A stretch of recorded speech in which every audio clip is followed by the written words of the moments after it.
guys, welcome to Learn Extra Live. I'm Katleho and today we're going to be doing grade 12 mathematics. Grade 12, it's finally your turn.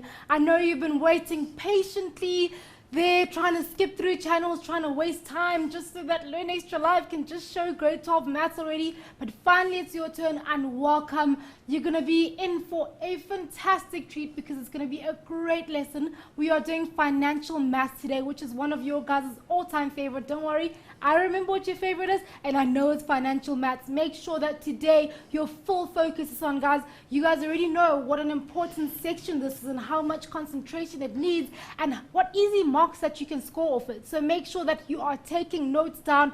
Remember that the notes that we're using right now are actually on our website, guys. Our website is www.learnextra.co.za/live. Guys, check it out. It has schedules, it has notes, it has the actual shows. So if you missed a show and you want to catch it, just, you know, the week after, just be like, oh, I actually want to see that math show with Dina again. Then you just pop onto the website, check it out, and actually just tune into it. It's really amazing, guys. Technology is amazing, and so is the internet. So make sure that you use our websites fantastically. Also, you're not seeing wrong. Yes, Cheetos. Remember that our random acts of kindness, guys, you need to post some random acts of kindness. This is a picture on our events wall of you guys doing anything, I mean anything, that could benefit the next person in a little way. This means smiling at someone who's sad, helping someone carry their bags across the road, or I don't know what you guys do, giving someone your seat in the taxi. Instead of you going, you're like, you know what, one more seat, it's okay, you can take it, I'll just wait for the next one. Or maybe even running to the shops for your mom if she needs something, or anything whatsoever, guys. It doesn't take much of your time. It just takes a few seconds to make someone's day. And of course, when you make someone's day, we want to make your day by actually you stand a chance to win this Cheetos party pack sponsored by Simba, guys. As you can see, there's Cheetos in it, many chips. If you don't believe me, there's some more in this packet. You stand a chance to win this Cheetos notepad as well as a mindset lanyard and the t-shirt, this wonderful, awesome t-shirt. For those of you who don't have it, I know that most of you have it already, but you want another one. And oh yes, these CDs, guys, there's 5 CDs. There's Unati, there's some love songs for the month of love, those of you who are still in the mood like we are. There is some Donald, there is some Kaya, and there is Malik, guys. So make sure that you really put yourself up to this because it's a really awesome competition. Dina, please tell us what we'll be doing today. Thanks, Katleho. We're doing grade 12 mathematics, as Katleho's already said, and we're going to look at the mathematics around finance. Very basic topics on finance maths, but I think with a powerful message to those of you who want to make sure that you're financially savvy and you've got the discipline around money. I think there's some very good ideas that we've got for you. The next section that I'm going to be doing with you is really a 2-week-long section. And so I've divided it up into 2 sessions. And I'm going to look at firstly, just investments and the mathematics around investments. And then next week, we'll look around the mathematics around loans and how to work with those numbers there. Now, I know that for the last 2 years, you've been working with grade 10 and 11 topics on finance maths. Not much has changed, except for 2 little things. So we'll get straight into that and just see what is new on the grade 12 front in terms of financial mathematics. And so join me on the board as we look at what this lesson is all about. Right, in this lesson, we're going to look at investments, loan repayments, as well as the investments and loan repayments that work with compound interest.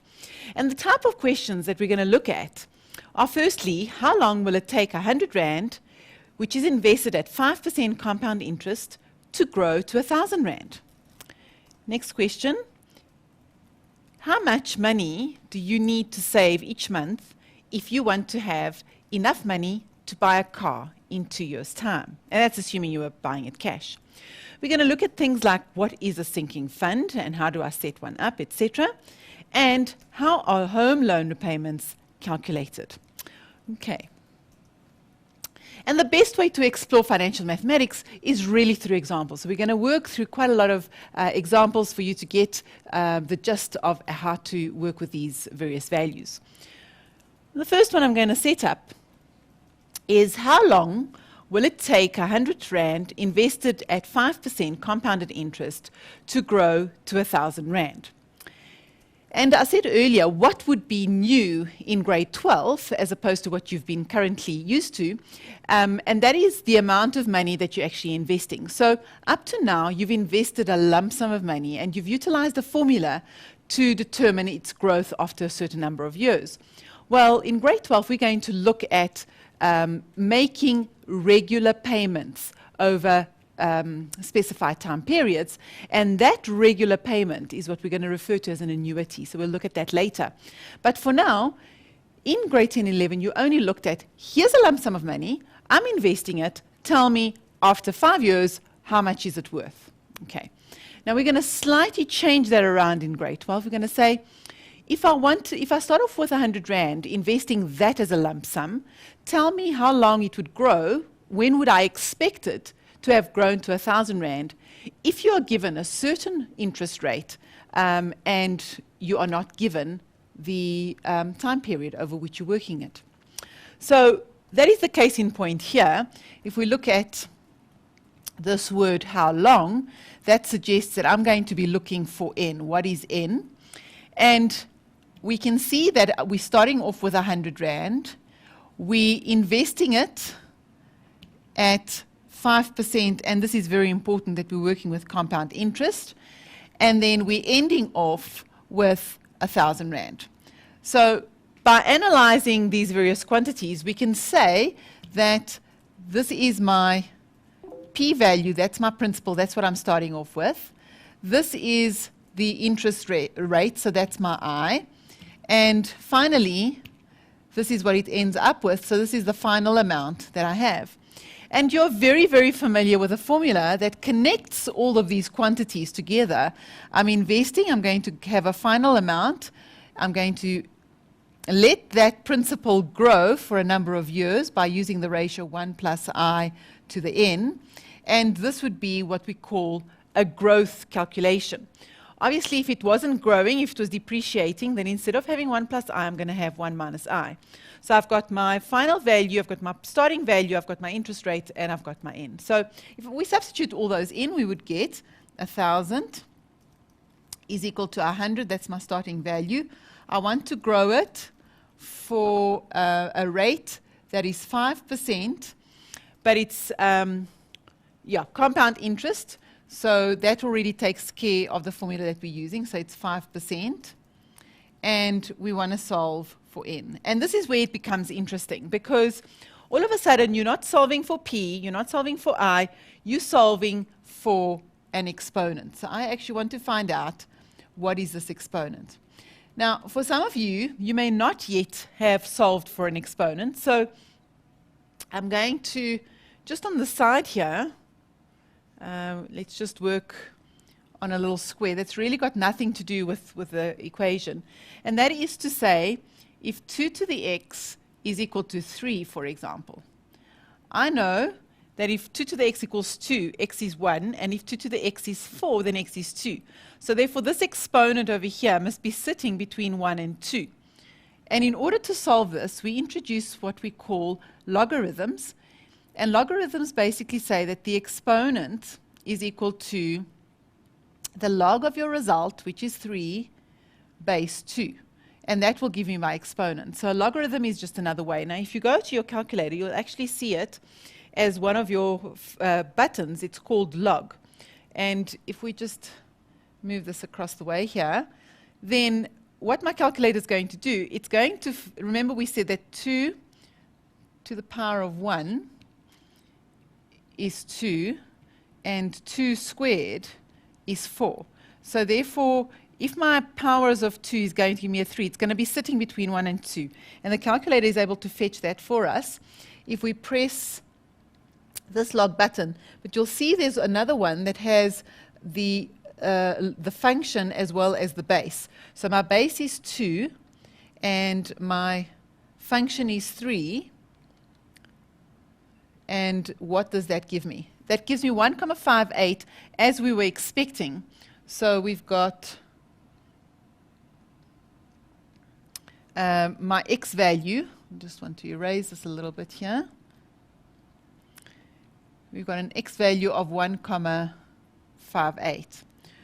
So a logarithm is the inverse function of an exponent, which allows us to get that value of that exponent. So there's my exponent.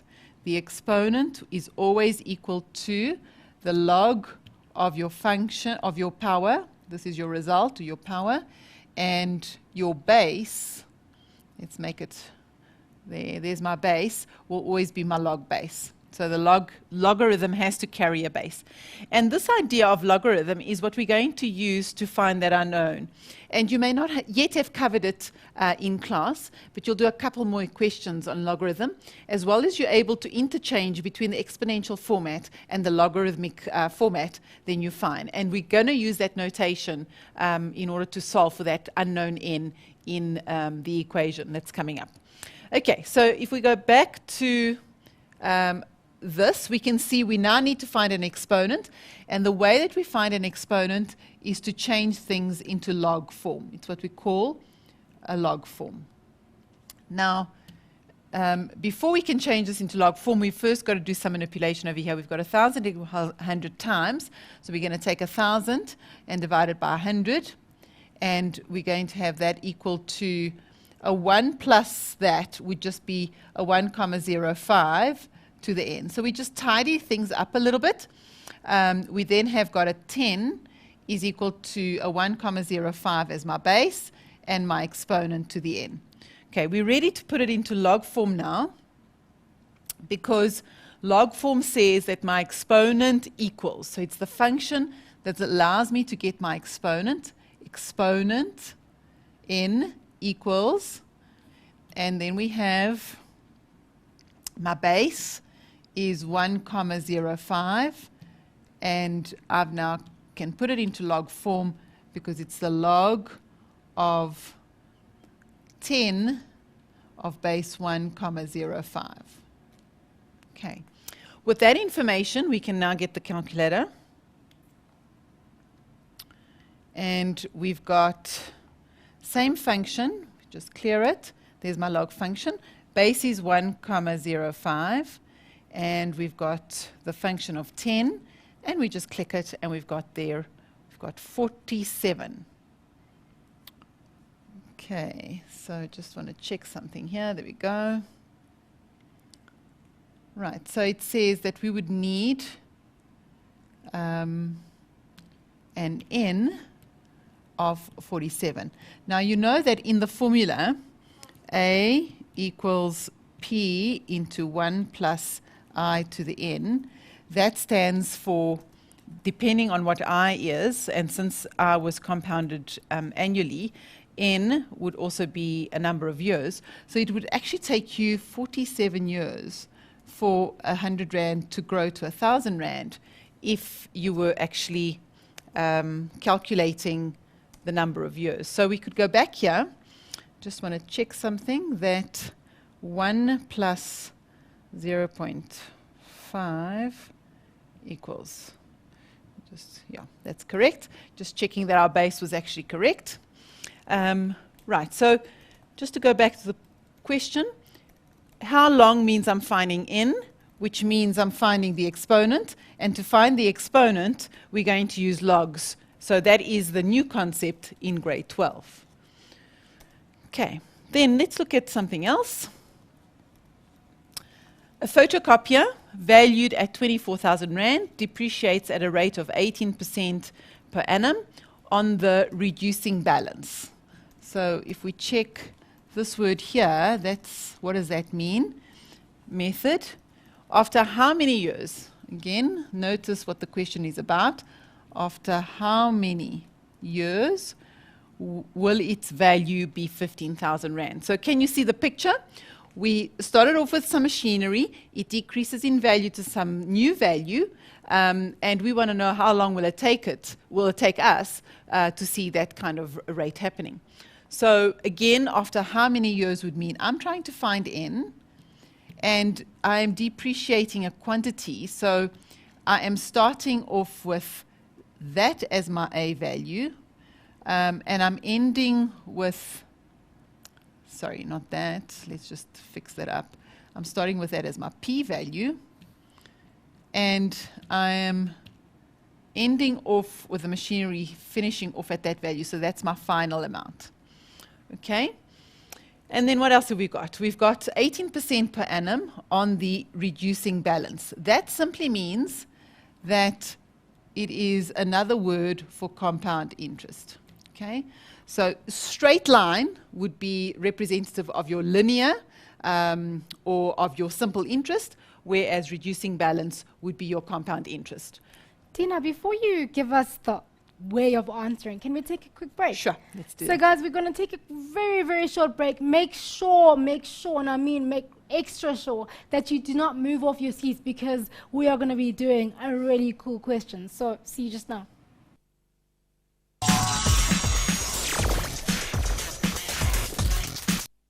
Welcome back, Mindsetters. If you have just joined us, we are doing grade 12 financial mathematics. All you guys are on the page. I know you grade 12s have been here since grade 11 show. So make sure that your full focus is on the page. A bit of advice: download, if you can, the notes that Dina is going through right now. They are up on the website, guys. That's www.learnextra.co.za/live. That's where you guys can download the notes that Dina's using right at this moment, so that you can work through them, guys, and do the example as she is doing them as well. It'll really help you later on when you're studying for trials or finals and you really need to look back on them. It will really help if you print them out or download them onto your phone or onto your computer right now. Over to you, Dina. Thanks, Katlego. That's very, very good advice. I hope that you're all following that. Right, back to the question that we were busy with. We had a depreciation problem, and we found that machine went from, or photocopy went from 24,000 to 15,000. And so again, because it's a reducing balance question, we would have that your final amount would be your starting value 1, and now because it's depreciation, would be 1 minus the rate over a period of time. So my A, we've already said it would end off with 15,000. We started off at 24,000, and we have a 1 minus an 18%, which is an 18 over 100 rate, and we're trying to find N.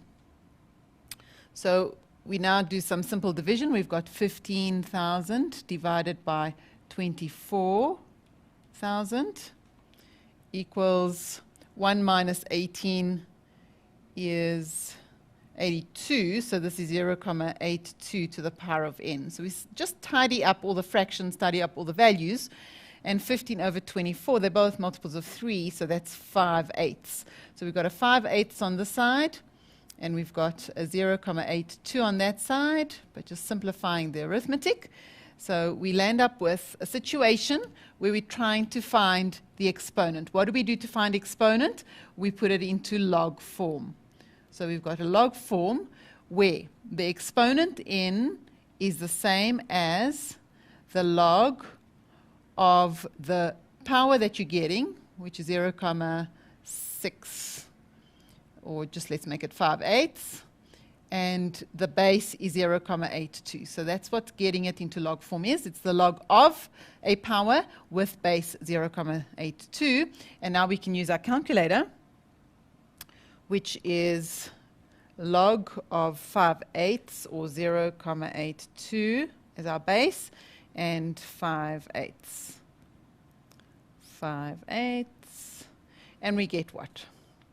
We get 2.36. So we've got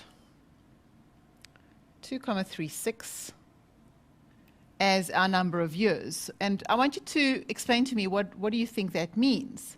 2.36 years. Let's just go there.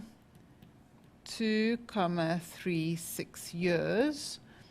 Does that mean 2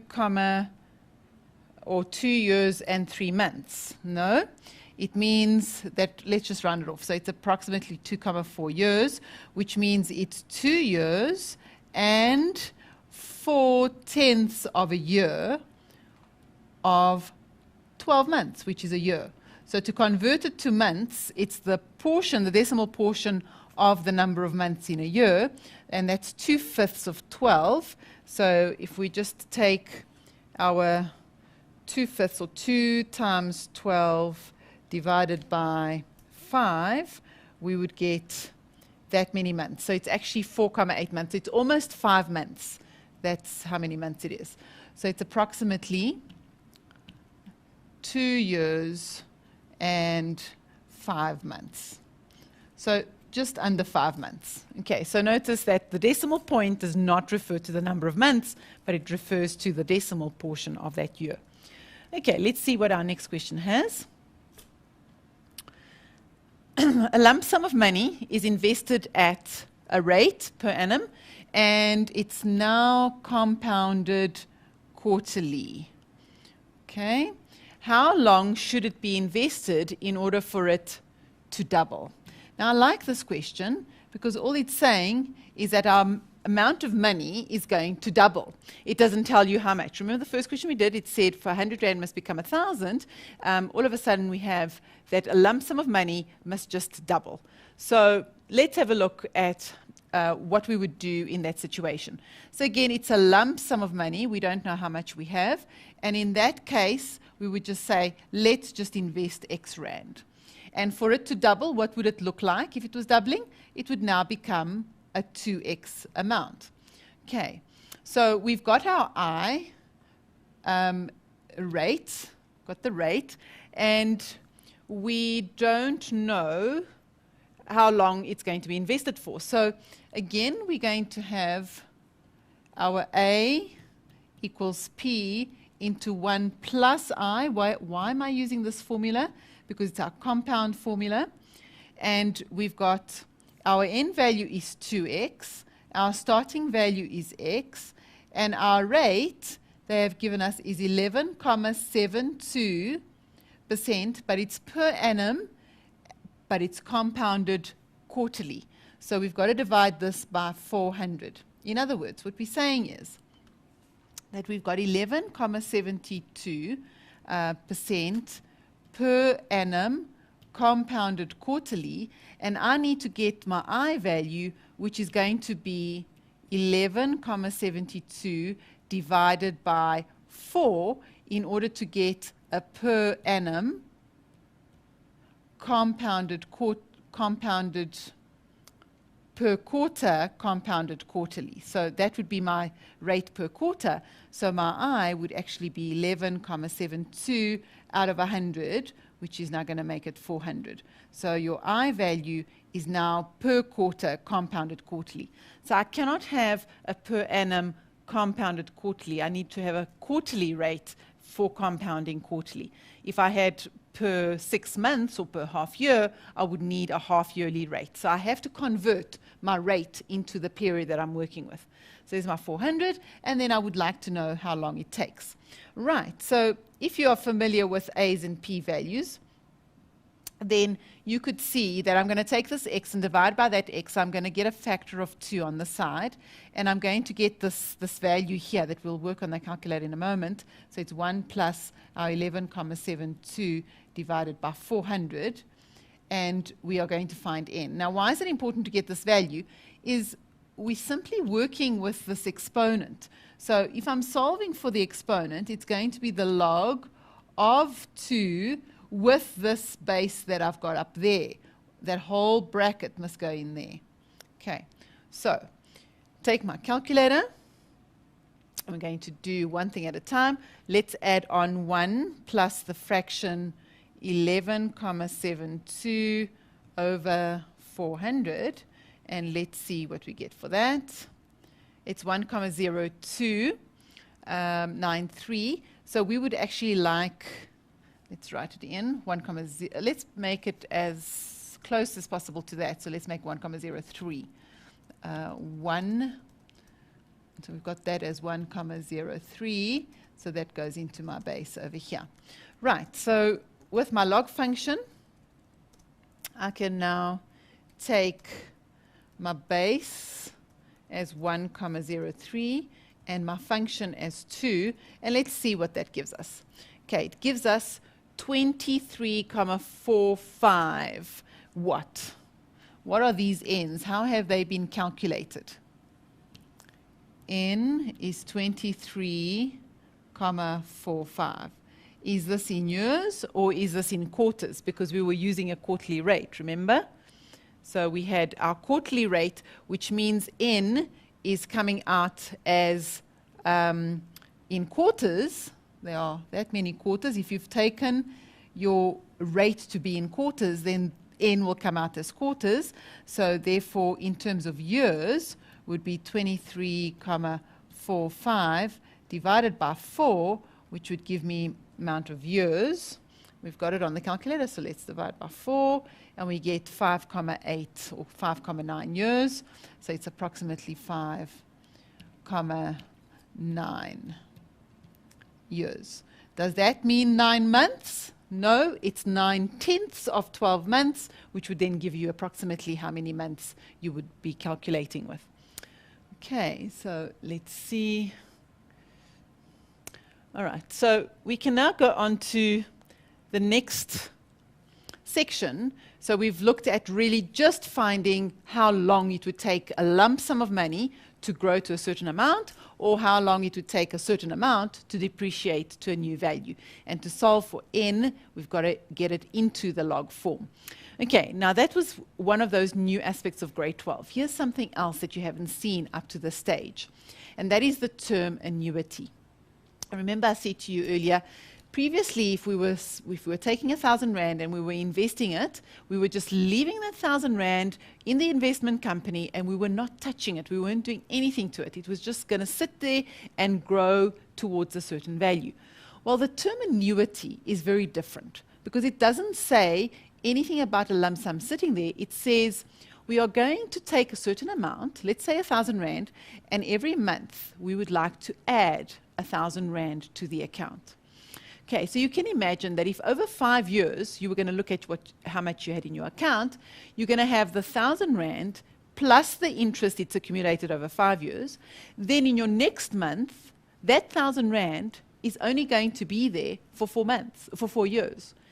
The next 1,000 Rand is only going to be in there for the next 3 years, etc., etc. So that's if you were doing it yearly or monthly, depending what situation you would choose to invest it. But as you can see, if I'm doing a regular payment on a yearly basis or a regular payment on a monthly basis, those regular payments are accruing different rates of interest. But they're each accumulating that interest. And so once you've done your sequences and series, you'll do something called the geometric series, which is the series that is used to develop the formula that we use with these kind of investments. And this kind of investment, I said to you earlier, is called an annuity. So let's define and see what types of annuities there exist. An annuity, the term is used in financial maths to refer to any terminating sequence of, and this is very important, regular fixed payments over a specified period of time. Now, there are 2 types of annuities. The first one is an ordinary annuity, and this is when the payments are made at the end of each period. So they will come at the end of the week, they'll come at the end of the month, they'll come at the end of the 6 months, or they'll come at the end of the year, etc. So it's at the end of the stipulated period. Okay, so that's an ordinary annuity. An annuity due is when you are making the payment at the beginning of each period. So what happens in this case is because you're doing it at the beginning of the period, oftentimes you will invest, let's say, 1,000 Rand a month, and you'll make your payment at the beginning of the month. But your annuity, we talk about it maturing, that's when you get paid out for the annuity, it matures at the end of the period. So basically your money would still collect interest, the money that you're depositing would still collect interest. Okay, so the formula that you use, it's a very fancy formula, and it will be in your formula sheet. It's called a future value annuity, and therefore we start off with a capital F. And the future value is because if you imagine that you are investing all this money monthly or yearly or whatever, you are going to arrive at a future value in that investment company. So at the end of it, you're going to arrive at this lump sum of money. So that's why it's called the future value. You're getting some money in the future. Okay. And what it stands for is this X is that regular payment that you're making. So whatever you've chosen, and it's when we say regular, it means it cannot change. So it can't be 1,000 Rand one month and then 2,000 Rand the next month. The formula can't cope with that. So the formula looks at regular. That's why an annuity is defined as that regular payment. N is still for the amount of periods you're going to be paying for. So you decide if you want it over 5 years, etc. So it's a monthly periods. Okay. And your I is your effective rate. Okay, so it's not your nominal rate, it's your effective rate. So what have we got? Okay, if we've got all these values, we substitute into the formula, and we're going to get out our future value. And I think after the break, we'll do a problem. Thank you, Dina. So guys, we're going to go for a break. I see that most of you have actually started downloading those notes, and you guys are saying how awesome they are. But those of you who don't know how to, I have posted on our page exactly where to go to check those notes out. So jump on the page, check it out, and ask me anything that you need to ask, guys, about financial maths, about anything that you need to know about it. Please shoot your questions over to Facebook. See you just now.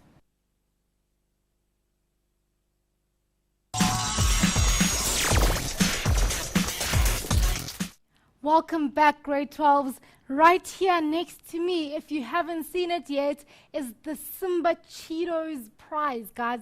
This prize goes out to all of you who have posted, not all of you actually, sorry, my mistake, to the lucky winner who has posted their random act of kindness on our events wall. All of you do stand a chance to win, and during the week, we do one draw of one final winner that will win many chips. I mean, lots of chips. You can share them with everyone in your family. You win a mindset t-shirt. You win these 5 CDs that I've already mentioned to you. You win a mindset lanyard. Let me show you the lanyard. And a mindset pen, if I can find it. And before that, you also win the Cheetos notebook and pen, guys. So make sure that you're actually posting up your random acts of kindness, what you would love to do just from your heart to someone else's heart for the month of love. I'm looking forward to checking those out on the page if you have posted yours. Dina, are you ready for us? We are ready, and I would like to answer one of the questions that you've posted on the page. Where do I get the 400 from in the previous question? Let's have a look at that. We had 11.72% per annum compounded quarterly rate. So we were given that as our rate. Now we all know that 11.72% is the same thing as 11.72 out of 100. Okay? But this would be a per annum compounded quarterly rate. Now, I'm going to get this percentage rate in the year, but if I'm compounding quarterly, how many quarters are there in a year? There are 4 quarters. So I'm going to be compounding in the first quarter, not 11.72, not 11.72 in the second quarter. I'm going to have to divide my 11.72 by 4 in order to be able to get my quarters. So I'm getting my 400 because I'm taking this value and I'm dividing it by 4. And if I divide that by 4, I get 11.72 over 100 multiplied by a quarter by the reciprocal. So I get 11.72 over 400. That's where I'm getting it from. It's 4 times the 100 because I'm working with quarters. So I'm converting this into a per annum, a per quarter compounded quarterly rate. Because now I'm going to have in the first quarter, that's my rate. In the second quarter, that's my rate, etc. Whereas that rate there, as it stands, was just per annum. But I don't want to have an annual rate. I want to have a quarterly rate. Okay, so it was a division. I hope that's better. Right, so let's go into the annuity. I want to go back and explain this in a different way. Okay, so we had ordinary annuity, which said this is an annuity whose payments are made at the end of each period. So this is what it would look like if we did a timeline. If we had our first payment at the end of the first month, okay, in that second month, it would gain interest. In that third month, it would gain interest. Fourth month, it would gain interest. And then we'd make a payment on the last month at T5. So this would be the future value of that first month, and we would pay my last payment there. Then my second payment would be made there, and it would get to a future value over here. But can you see, if we deposited 1,000 Rand in month 1, then that blue line has got more interest than what the yellow line has. And that would have more interest than what the purple line has, and eventually what the orange line has, and eventually we would make a final payment at the end of that month. So all these payments over here would mature at the end of that period. Okay. Now, that would be an ordinary annuity. You would make the last payment and it matures at the last payment. Now, what about an annuity due? How does that change? Well, what would happen is we would have this first payment that we'd make, which would go all the way to year 5, but because this is being made at the beginning of the month, okay, we would have that it would grow till the end of the month. So it would grow by a little bit more, and our second month payment would be made here, and it would grow all the way to the 5th month, and it would grow all the way to the end. And we would have our purple line going all the way there and to the end, and the same thing with our last payment, the orange one. We'd make it there, go all the way there to the end. And finally, you would have this last payment that you'd made in the 5th month, that it would grow to the end as well. So whereas an ordinary annuity, you make the last payment and it matures, with an annuity that's due, every single payment, because it's made at the beginning of the month, will all grow towards the end. And this is what we call an annuity due. And the formula changes slightly. Now we're going to work for the next section just on ordinary annuities. So our ordinary annuity works on the formula. Let's just put it up here on this formula. It will be on your formula sheet, grade 12s, so you don't need to memorize it completely, but it is good to know. It is 1 plus I to the n minus 1 over I. Okay? And that's all in the brackets. Okay, so let's look at Manuel and what he's doing. Manuel is investing 300 Rand, and look what it says, per month. Okay, now earlier somebody posted, they wanted to know what is a lump sum. A lump sum is just a total amount of money that you have. It's a lump, okay? Just going to the dictionary, look up the word lump. It's a total amount of money that you have. So you don't have a little bit, little bit, little bit. You've put it all together, and now it's called a little lump, okay? So 300 Rand, and what are they doing? Per month. Manuel is every month going to put 300 Rand into account. So he's not taking 300 Rand and waiting for it to grow for a period of time. Okay, and it talks about an ordinary annuity account. And what's it paying? Let's have a look very carefully at the rate. It's paying 14% per annum, and it's compounded monthly. And this formula will only work for compound interest, so they will have to tell you if it's what the nominal rate is, and you'll have to get some, you'll get to the effective rate. And it's happening for a period of 5 years. Okay, so can you see that because we're compounding this interest rate monthly, we will need to have our years in months. So our N is going to need a conversion. Our N needs to be in months. How much money does Manuel have at the end of 5 years? So here we go. We're investing this money, and you can draw a timeline if you want. But I'm going to opt to just give the information in terms of the formula. So we've got future value is what we want. We know that Manuel is making a 300 Rand payment every month, and he's going to invest it. So it's 1 plus I to the n minus 1 over I. Okay? And it's good to just on the side to fill in what values we have. So we know that x is going to be 300. We know that our rate is going to be 14% per annum compounded monthly. Our compounding and our yearly rate must be exactly the same units. So the effective rate is 14%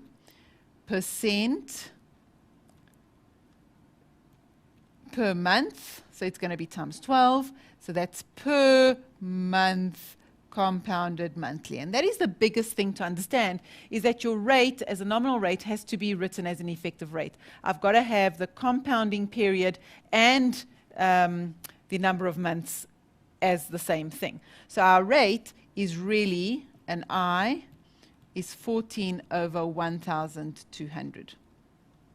Okay, so we've got our I, we've got our X, and we know that N has got to be in months. And what is 5 years in months? 5 years times 12 would give us 60 months. So without all information, you have now got all the armor that you need, because FV will now be 300 multiplied by 1 plus this percentage, 14 over 1200, to the power of 60 minus 1 all over the 14 over 1200. Okay, so we've got our calculator, we use our tool here, and we've got a 300 multiplied by a fraction. On our numerator, we have a 1 plus a 14 over 1200. We've got a power of 60. We're then taking 1 away, and we've got that over our other fraction as 14 over 1200. So let's see what happens to that. Let's just close it up here and hope it doesn't have a problem for us. Let's just go there and we delete that. There we go. Let's just see what it gives. There we go. That's how much money Manuel will have. Now, can you believe that he's actually got 25,000 rand? Forgot how many other little bits he's got. 858. 858. Can you believe that? That 300 rand has become 25,000 rand in 5 years. Awesome compound interest. Thank you, Dina. I know I see all your questions on the page. I will be shooting them over to Dina. Some of your questions have been answered, and you guys are like, awesome, I understand. I am good at financial maths because my question has been answered. But stay with us, guys, because some more of them will be answered right after the break.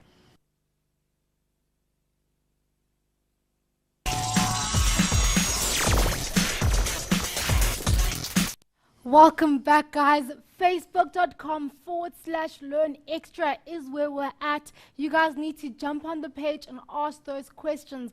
So far, your questions have been awesome. It just shows that you guys are really understanding it.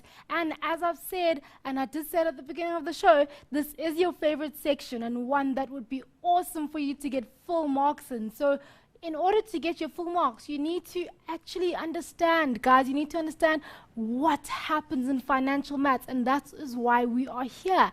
And that is also why we need you guys to ask us questions so we can see where you're at. Grade 12s, this is a big section, and you guys have already stated on the page that you're enjoying the show so far. So make sure that your friends also enjoy the show by letting them know on a Monday where you are during the hours that you are here, or the just 1 hour. So make sure that you include those people in your life that you really want to pass. Like Silo has been saying that he actually helps people in his class to pass the test, and they really did well. After the first time they failed it, they really did well the second time after he was able to help them and take them through a few things that he learned right here. So make sure that you're also doing that for people that you care about in your lives. Over to you, Dina. Thanks, Katlego. And we've been reading that page. It's been going crazy. Two things that I've picked up from there. One person wanted to know what do we do with annuity due, when do we multiply it by 1 plus I? And that is the annuity due. Remember, I showed you the payments that are made. Let's just go down here. Let's just go back one. Okay, we're a bit lost. Ta-dum, ta-dum. We'll get there. There we go. Find it? Okay, yeah. This annuity here, where the amount of money is paid at the beginning of the month and stays to the end of the month, then we would take the formula and multiply it by 1 plus I, because it's going to be increased by that further month. So that's why it's an annuity due, because you're only due at the end of the month. So that's when we multiply 1 plus I. The other question was around nominal and effective rate. A nominal rate is the annual rate that you're given. An effective rate is the period rate. So if you are working with quarters, your quarterly rate would be your effective rate. If you're working in months, then your monthly rate would be your effective rate, whereas your nominal is always your annual. It's your 11% per annum. But then you've got to work with the compounding aspect, and that will determine what you need to do to your rate to make it into an effective rate. Okay. Right, so let's go back to our Manuel problem. Manuel's friend, Trevor, is going to invest 300 Rand as well, like Manuel did, per month into an account that pays 14% per annum compounded monthly. And he's going to do it for a period of 5 years as well. So he's doing exactly the same thing as Manuel. But what Trevor does is he makes a first payment immediately. Trevor's first payment is immediate. And his last payment is on the day the investment matures. So can you remember, if we pay on the last and it matures immediately, it's an ordinary annuity. But can you see what Trevor's doing? He's making a payment immediately, and then he's going to have this end of the month payments, because he makes a payment and it matures. So this information is quite critical, because he makes a payment on the day that the investment matures. So if he's making an immediate payment, we're actually saying that on our timeline, we're making a T0 payment. And so in other words, N is not going to be 60 as for Manuel, but N is going to be 1 extra payment. So N, in this case, is 61. How much does Trevor have at the end of 5 years? It's exactly the same as Manuel's information. So we can actually go back to our calculator, and hopefully it's still there. Trevor also puts away 300 Rand every month. He then has 1 plus a 14 out of 1200, but he's going to go for 61 months minus 1 over your 14 over 1200. Let's see. Manuel made 25,000 Rand. Let's see how much Trevor does. Let's get it all into the calculator. You see, it's lovely that it's still there. So I can just go up. What is changing is the 61. So let's go in there. Come on. There we go. Let's go up to our power. Let's see our power. There we go. 61. So let's delete that and make it 1. And voila, let's hit the button and see what happens. Well, can you believe it? He makes another almost 1,000 Rand. So 1 extra month on 300 Rand a month, getting an almost 1,000 Rand extra. That's awesome, don't you think? Okay, so that's 26,460. So that is 26,460 roundabout. Okay, but today, grade 12s, I want to just share with you that it doesn't matter how little that sum of money is. If you compound that value over a period of time, compound interest is an exponential function, and at the beginning it's very slow growth, but as it gets further and further away from those initial periods, it starts growing quite fast. And so can you believe that your 300 Rand that you are putting away every month could actually grow to 25,000 Rand? That's magic. So if you think about that you'd like to maybe have 25,000 Rand in 5 years' time, all you need to do today is to put it away and invest it every month. Put in 300 Rand and you'll see how much it grows. So don't forget, compound interest is your friend and it's on your side. Right, so that was the difference between Trevor and Manuel. Let's go on to our next question. We went back. Okay. Let's say we now have this scenario. In the next 2 years, you want to be able to buy a car cash. Okay, you don't want to owe anybody any money, so you want to have the cash on hand. How much money do you need to save each month if you want to have enough money to buy a car in 2 years' time? And let's pose a scene.